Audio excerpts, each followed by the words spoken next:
Welcome. I am glad to see you here today as we honor one of our own. Tomorrow is the birthday of Will Rogers, cowboy poet.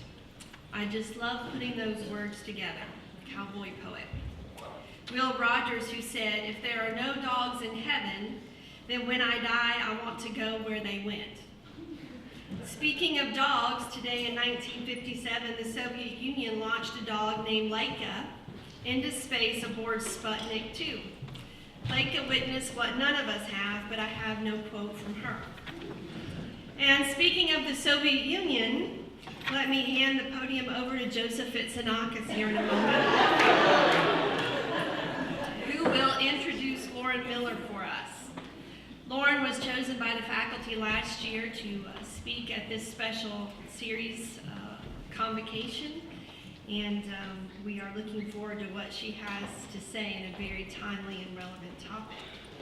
But I do also want you to keep in mind November 17th, which is 3 weeks from now, and then you get like a whole week off for Thanksgiving. But on November 17th, Christian Wyman will be with us at 9:15 here in Memorial Chapel. And again at 7 o'clock in Kingsport. Christian Wyman is a poet extraordinaire. He was diagnosed with a rare form of cancer several years ago and has beaten the odds and is still alive. He was the editor of Poetry Magazine, which is the premier poetry publication in the United States, for 2 years, and now he is at Yale. So if you enjoy words on any level, please come, and remember that words are the foundation of almost everything. In the beginning, there was what? The word, right? All right, Joseph.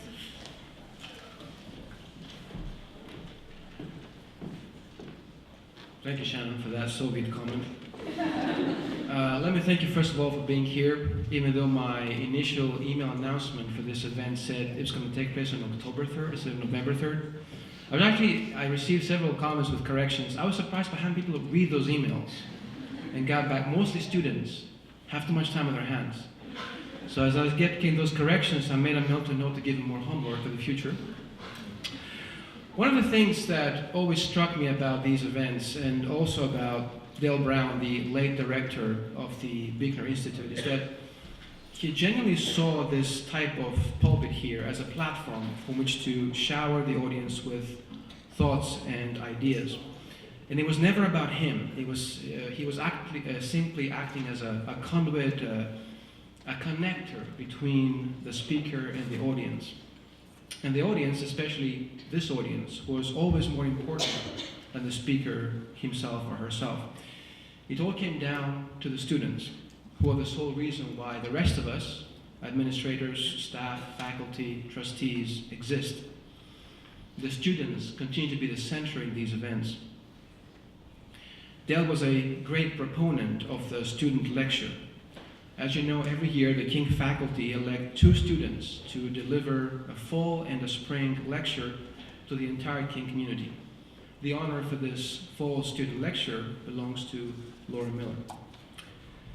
I met Lauren in her first semester here at King as I was giving a guest talk at the King 1000 class on terrorism. And afterwards she took me aside and informed me matter-of-factly that she had decided she wanted to spend much of her life abroad, and that she would do whatever she could to achieve that. And today, as she is preparing to apply to several graduate schools in Europe, it appears that she's preparing to embark upon that chapter in her epic journey. However, her journey would not be the same without this place, King University. At King, Lauren is majoring in cellular and molecular biology and also minoring in security and intelligence studies. She's one of those very rare individuals who can delve with equal comfort and, as her grades prove, equal ease in both the sciences and the humanities. In that sense, she epitomizes the liberal arts spirit of King. We aspire to build people who are not just intent on launching a career, but who are also capable of understanding the world so that they can change it. Alongside her numerous internships and volunteer opportunities, places such as Furman University and ETSU Quillen School of College of Medicine, Laura has been a teaching assistant at the departments of chemistry and biology, and a research assistant at the Department of Philosophy and Religion. For the past 2 years, she has served as the undergraduate research fellow at the King Institute for Security and Intelligence Studies and is currently the executive editor of the Security and Intelligence Studies Journal, the world's only undergraduate journal of its kind, which is now preparing to issue its 4th issue under Lauren's leadership. In her nearly 4 years here, Lauren has also held positions in the Pre-Med Club, Alpha Phi Omega, and the Bigner Institute Board, of which she is a member. She is also a Jack A. Snyder Honors Fellow. But these titles, as great as they are insufficient, I think, in describing Lauren's personality, her determination, and her zeal. I can recount one episode from 2012, when in my geopolitics class, who she was taking at the time, I shared the story of Rachel Corey, a 23-year-old American student from Washington State, who in 2003 was killed by an Israeli bulldozer while trying to stop the demolition of Palestinian homes in Rafah, in the Palestinian-occupied territories. After the lecture, Lauren, who I did not know as well then as I do now, came up to me and, almost with tears in her eyes and visible anger, spoke to me about her frustration about Rachel's untimely death. "There must be something I can do," she said. A few months later, she had hooked up with Professor Don Hudson, who was leading the King's Azeka archaeological expedition to Israel, and in late April of that same year, she was packing up her bags to go there. I said to her, "Be careful, Israel is not the safest of places." I gave her plenty of advice on how to stay safe and so on and so forth. A few weeks later, my phone rings, and I don't recognize the number, it's an international number. I pick up the phone, and on the other end of the line is Lauren, calling me from the occupied territories. She had actually managed to get there from Israel by herself. She, in an act of symbolic defiance, she had refused to enter the West Bank from the special route that's reserved for Western tourists. She actually preferred to instead join the Palestinian workers who were queuing for hours to get through the Israeli checkpoints. Moreover, she had managed to contact a number of organizations in Israel, including Physicians for Human Rights and B'Tselem, and she had managed to arrange for a time to meet with them, which she did at the West Bank. The results of her investigation were published last year in an academic paper entitled "The Effects of Israeli Security on Palestinian Healthcare." Today, Lauren is talking about Ebola, a subject that is currently dominating the news headlines. The topic of her lecture, "What Ebola Reveals About Us," is thus both appropriate and extremely relevant. It draws on her expertise in both biology and security intelligence studies, and thus brings together overlapping scientific and security concerns about this devastating virus. The choice of topic exemplifies Lauren's resilient character as she chooses to confront a topic that many of us would rather not think about. The idea behind the Bigner Institute student lecture is that we can learn from our students. I've learned a lot from Lauren in the past few years, and I know I will learn more in this lecture. It's my pleasure to welcome King University's Fall 2014 student lecturer, Lauren Miller.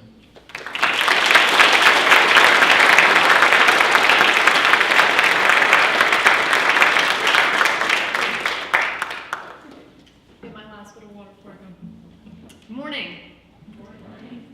Thank you, Dr. J, for that amazing introduction.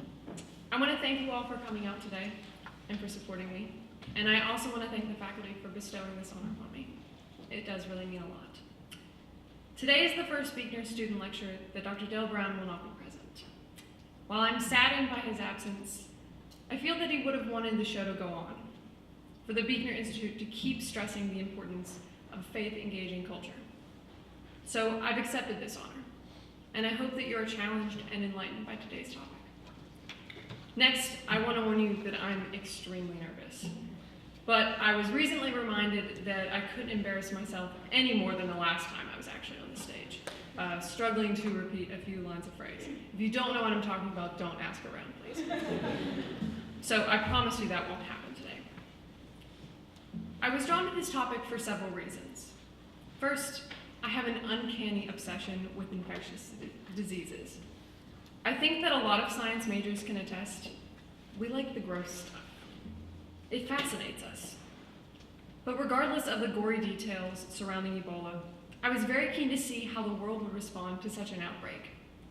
Not only that, but how would my peers respond? Would they even know what I was talking about? I'm going to assume today that most of you have at least heard the word Ebola once or twice. And if not, don't worry, you'll hear it plenty of times today. I want to delve much deeper into this topic, investigating not just the facts about the outbreak, but how we've responded to it. This combination of science and politics is a true representation of my interests, and even my majors. My trip to Israel and the West Bank, as mentioned by Dr. J, helped me realize the complexity and vastness of healthcare and medicine. It's not just about being a doctor. There are so many other avenues that can be explored. I seem to have found an interest in healthcare policy.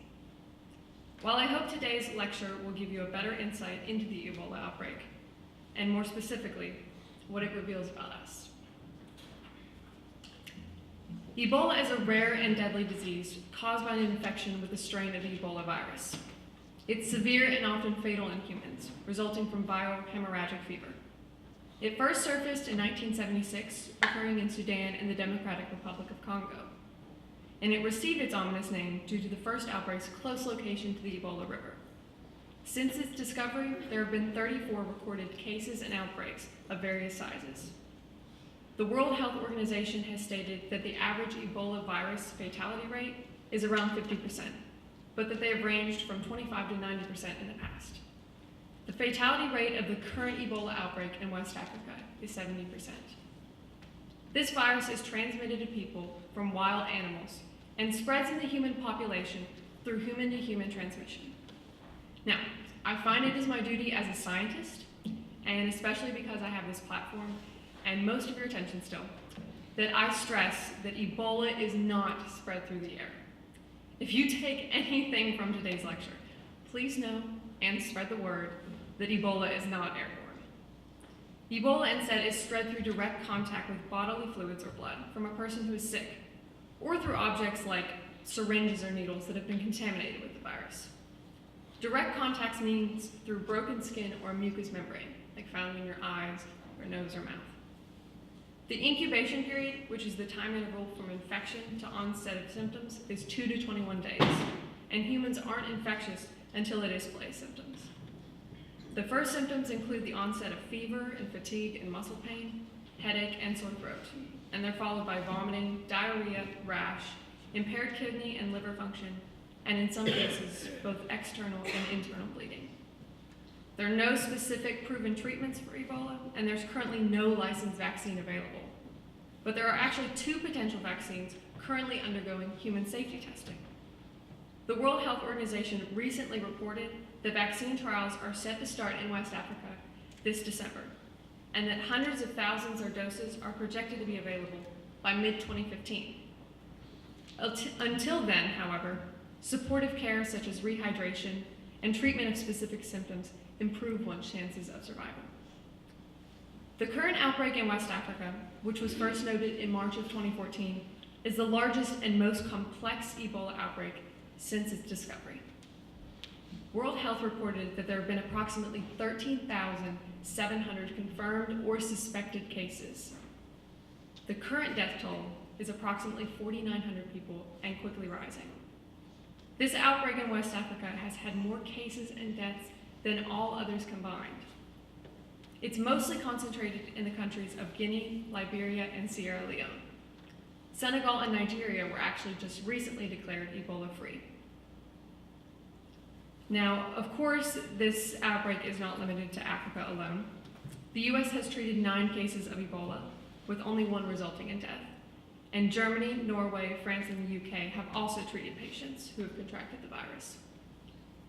There are a number of reasons for the persistence of Ebola in West Africa.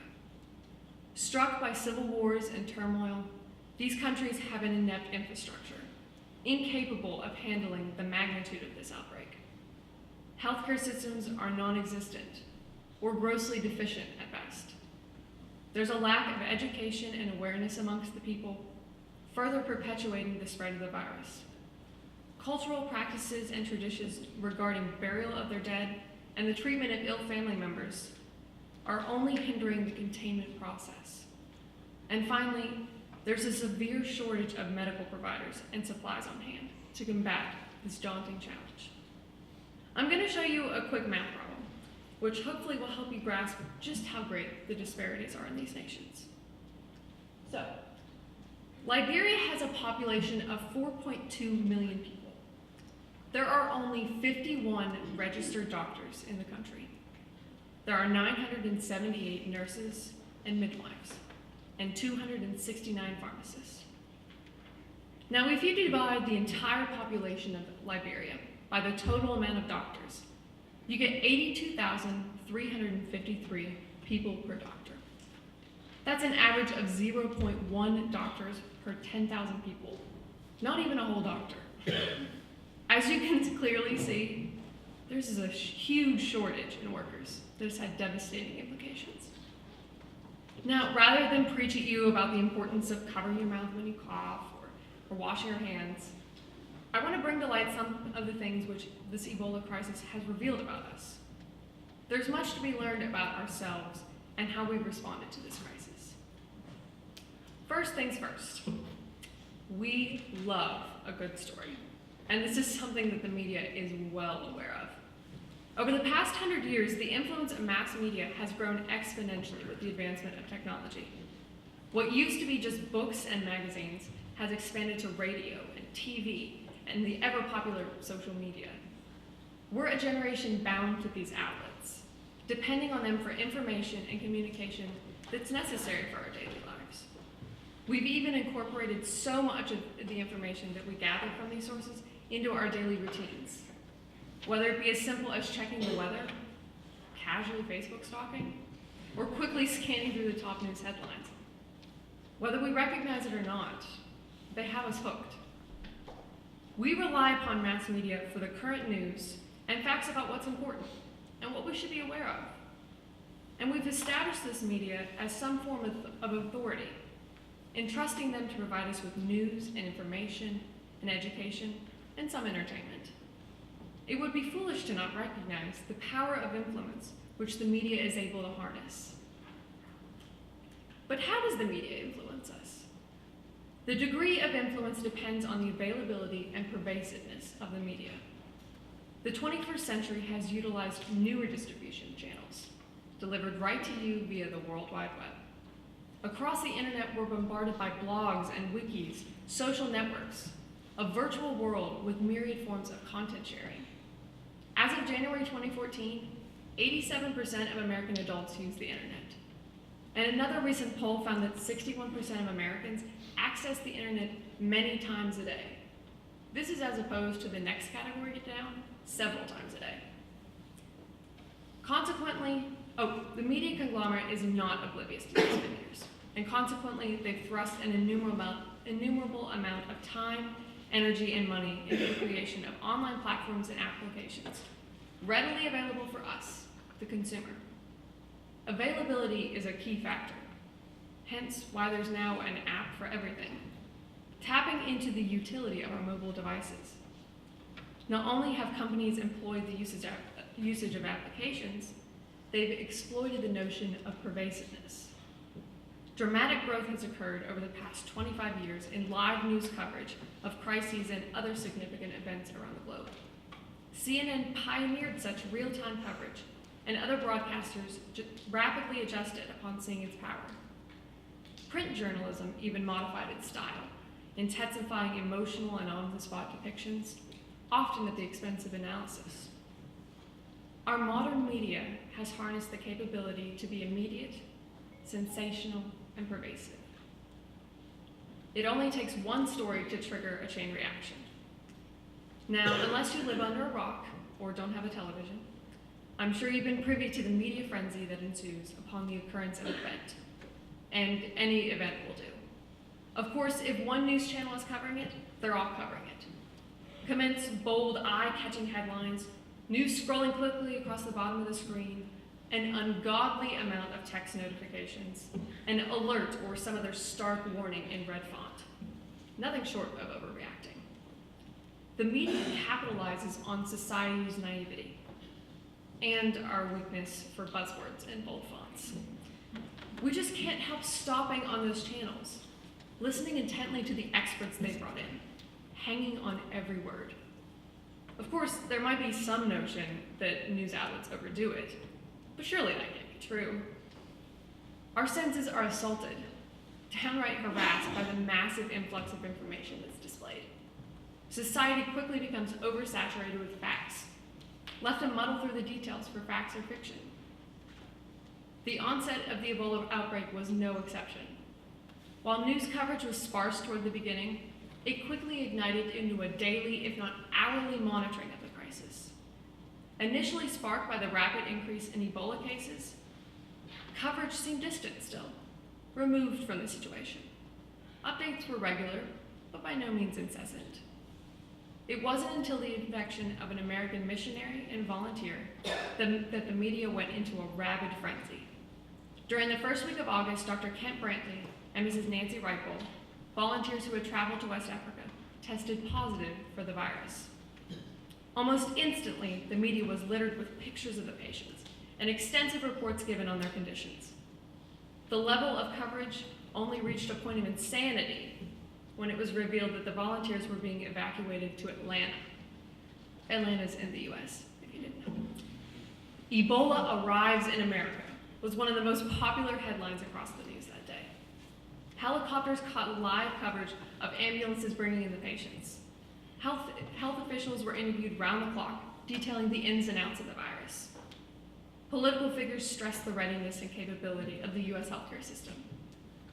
Experts reiterated over and over again the fractional chance of Ebola spreading throughout the US. Nevertheless, news outlets were increasingly skeptical, harping on the what-ifs that may arise. Undermining the legitimacy of countless scientists and healthcare experts, news channels helped spur and propagate the panic and paranoia of the imminent Ebola epidemic.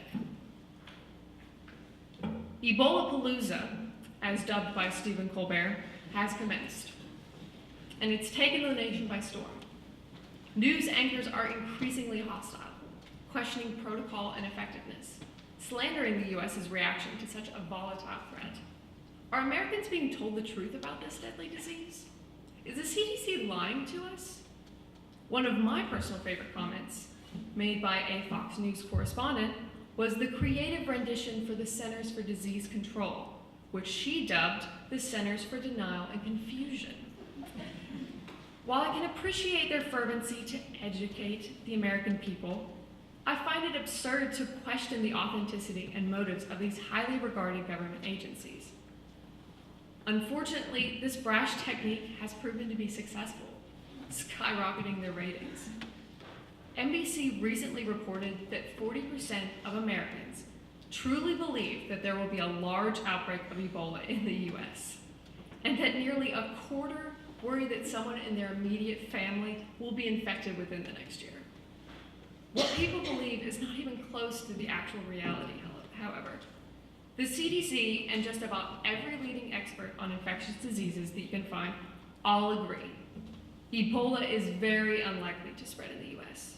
Even in a country affected by an outbreak, an individual's chances of getting it are very low, but in the developed world, they're virtually zero. On a more positive note, the media may be credited with aiding in awareness, and have somewhat streamlined the information distributed regarding the transmission of the virus. It is, however, the fault of the American people for not paying attention and doing the research. David Ropeek, a risk perception consultant, recently stated, "We have lazy brains. We don't want to think about things in a lot of detail, and we definitely don't want to do the homework." Many people have taken their thoughts or concerns about Ebola to social media, of course.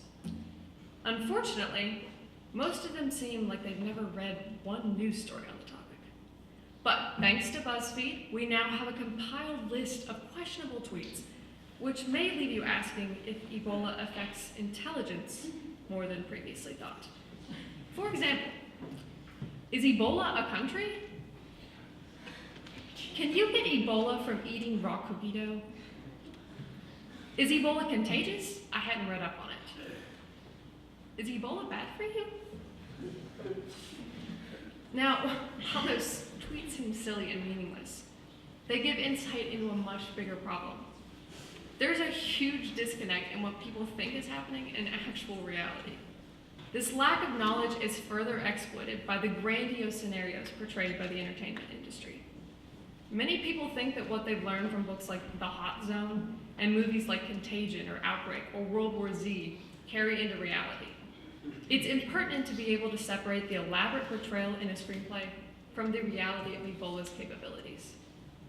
This outbreak has revealed that as a society, we will believe just about anything. We've placed the media's role far above those of educated professionals and haven't taken the proper steps to educate ourselves on the matter. This disconnect has negative effects, further edifying the media's loss of control and separating us from the truth. If an outbreak were to occur, how could we expect to combat it when no one is on the same page? So, now, as educated members of society, I implore you to be exceedingly cautious with regards to the media. Don't believe everything that you hear. Be exceedingly careful of what you say. And be present, inquisitive people, living in the reality. While the media may have gone overboard with some of its estimates, they have brought up a very important issue. How would the U.S. handle an outbreak?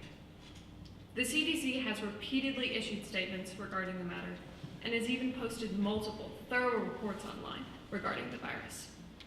They state that because Ebola is not spread through casual contact, the risk of an outbreak in the U.S. is extremely low. They even know how to stop the Ebola's further spread, with thorough case findings and isolation of ill people. While the statement issued is very direct and reassuring, does it take into account the more than 42 million people who do not have health insurance? The United States' special vulnerability is the enormous holes in our public health and medical care systems. 48 states, 3 territories, and Washington, D.C. have all reported budget cuts to public health care programs since 2008. According to the U.S. Census Bureau, in 2013, 13.4% of our population was without health insurance. This number had decreased from 15.7% in 2009, due in part to the expansion of Medicaid and health insurance exchanges established due to the Patient Protection and Affordable Care Act, otherwise known as Obamacare. The announcement of an Ebola-infected man in Texas initiated a much-needed reflection of the U.S. healthcare system and how we respond to emergencies. The patient, Thomas Eric Duncan, first sought care on September 25th and told emergency room workers that he had recently traveled to the U.S. from Liberia, but nevertheless was sent home with antibiotics. 3 days later, in critical condition, the traveler was admitted for Ebola treatment. Unfortunately, Mr. Duncan was unable to combat the virus and later died on October 8th. Much controversy has arisen following the release of certain details regarding Mr. Duncan's treatment. First, why was he sent home with only antibiotics and left to possibly further infect others that he came in contact with? Rumors have surfaced regarding the state of his health insurance, but were met with statements issued by the hospital claiming that he received the same high level of care regardless of his ability to pay. The Federal Emergency Medical Treatment and Labor Act, which governs emergency medical care, requires that ERs stabilize and treat anyone who arrives needing care, regardless of insurance status or their ability to pay. It must be noted, however, that Mr. Duncan was not even screened for Ebola upon his initial visit. This may be due to an inability by healthcare workers to ask the right questions and draw the right conclusions. Texas, however, is actually one of only 13 states in the U.S. to have completed CDC training in Ebola diagnosis, laboratory verification, and containment. That means that there are 37 states unprepared to respond swiftly to a potential Ebola case. If a person infected with Ebola were to seek medical attention at any hospital not located within these 13 states, what would be the protocol? The U.S. is now assuring that all hospitals are capable of accessing the proper literature and gear necessary to combat an Ebola case. More information has come to light, especially with recent infection of 2 nurses which had treated that Ebola patient in Texas. The transmission from Mr. Duncan to these nurses unveils the vulnerabilities in hospital policy. Discrepancies in hospital staff education, lack of proper protective equipment, and reckless handling of contaminated material resulted in the relaying of Ebola to 2 unsuspecting nurses. Simple negligence is bound to fall prey to a viral opponent. Thus, hospitals are now being forced to review policy, making sure that every precautionary method is taken, all staff are properly educated, and workers are proficient in the implementation of these techniques. However, the window for stopping spread of diseases like Ebola is going to close as soon as the flu season begins, when feverish patients are commonplace. Once ERs and doctors' offices become swamped with flu patients, all feverish, achy, and exhausted, spotting Ebola cases will be complex and perhaps impossible in the absence of a rapid diagnostic test. America's special vulnerability to Ebola is its limitations on access to healthcare. Thus, the U.S. must effectively resolve these discrepancies in policy to ensure that the risks are managed. In times of contagion, societal risk rises with every uninsured or underinsured individual who struggles to go to work or school with that fever and avoids to visit healthcare providers. One doesn't have to have a political position up or down on Obamacare to recognize or solve this. While the public discourse on Ebola has been fixated on public health, it may also have awoken an older fear for anti-terror agencies. Could a lethal disease actually be used as a bioweapon? That fear is made worse by the fact that the current outbreak is currently near a volatile region of Africa that's seen the rise in a variety of terrorist groups, such as Boko Haram. This is the same group that abducted more than 200 girls earlier this year. As our knowledge of biology of disease-causing agents, viruses, bacteria, and toxins, as it increases, it's legitimate to fear that modified pathogens could constitute devastating agents for biological warfare. The Foundation of Microbiology by Louis Pasteur and Robert Koch offered new prospects for those interested in biological weapons because it allowed agents to be chosen and designed on a rational basis. These dangers were soon recognized, resulting in international declarations that prohibited the use of poison weapons. However, while these treaties were all made in good faith, they contained no means of control and failed to prevent interested parties from developing and using biological weapons. Ebola is among a handful of emerging infectious diseases that have historically been explored as a potential biological weapon. The fear of Ebola being abused by other states or terrorists is not theoretical. It dates back to the 1970s when the Soviet Union launched a program called Vector, aimed at researching biotechnology and virology. The Soviets attempted to cultivate smallpox, botulism, anthrax, and hemorrhagic fevers, including Ebola. Yet exactly how the country would have deployed the microbes remains an area of speculation. The Soviets eventually dropped this project. In 1992, a Japanese cult group traveled to Zaire on a supposed medical mission trip during an Ebola outbreak in the Democratic Republic of Congo.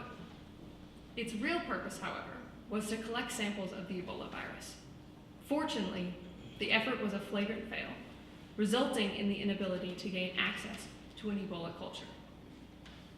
Efforts to transform Ebola into a bioweapon seem to have failed in the past, but could they succeed today?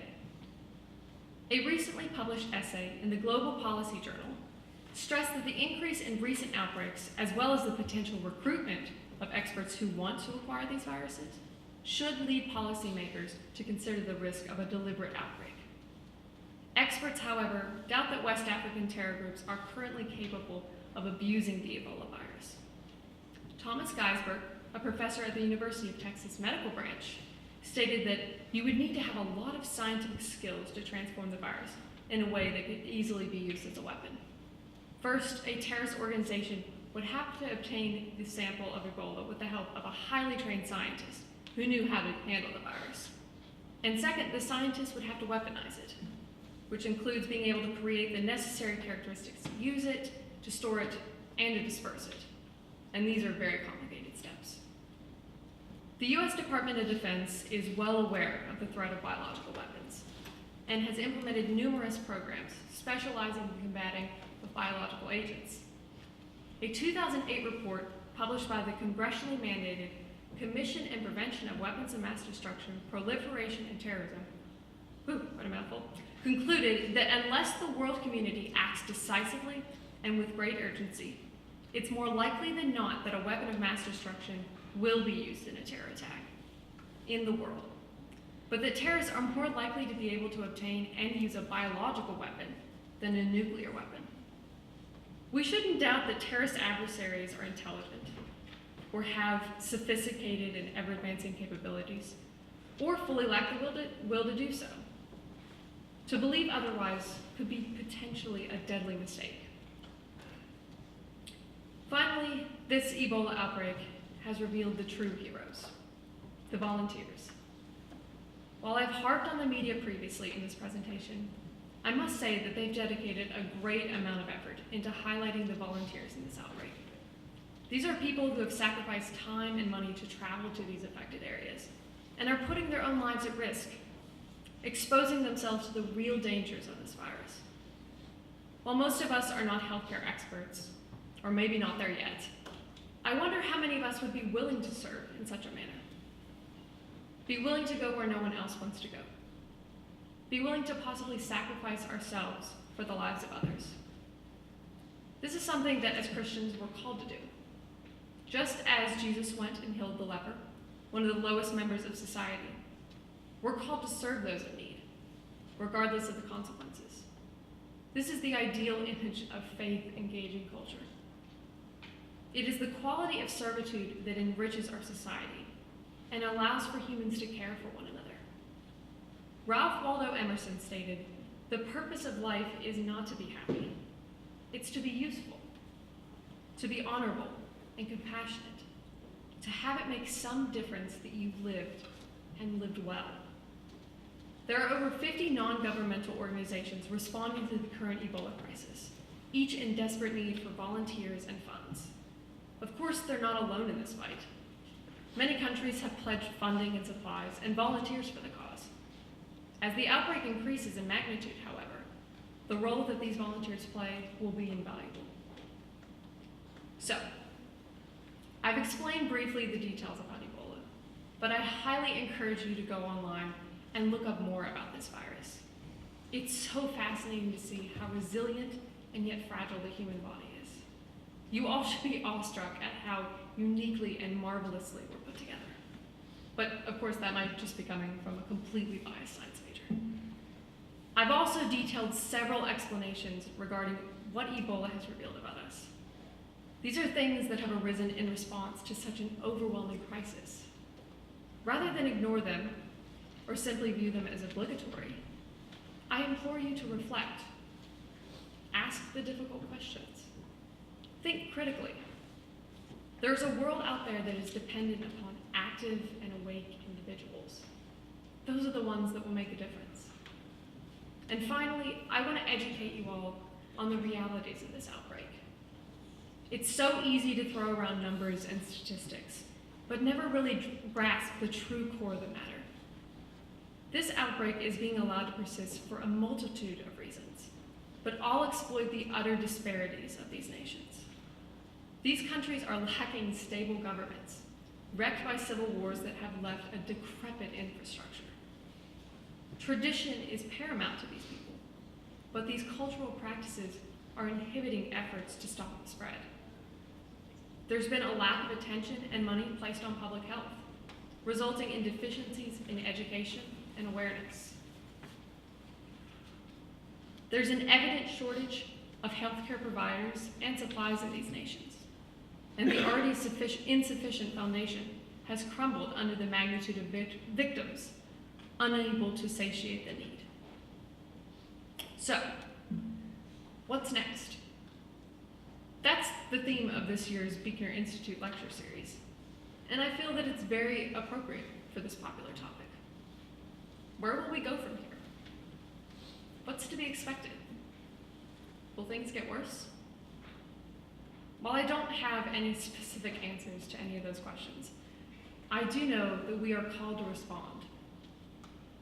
We're called to stop where we are, reflect, ponder on what has been and what will be.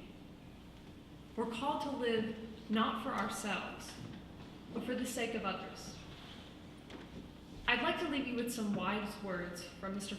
Frederick Buechner. To journey for the sake of saving our own lives is little by little to cease to live in any sense that really matters even to ourselves. Because it's only by journeying for the world's sake, even when the world bores and sickens and scares you half to death, that little by little we start to come alive. I hope that these words spark a desire within you to journey for the world's sake, and that you too may start to come alive. Thank you.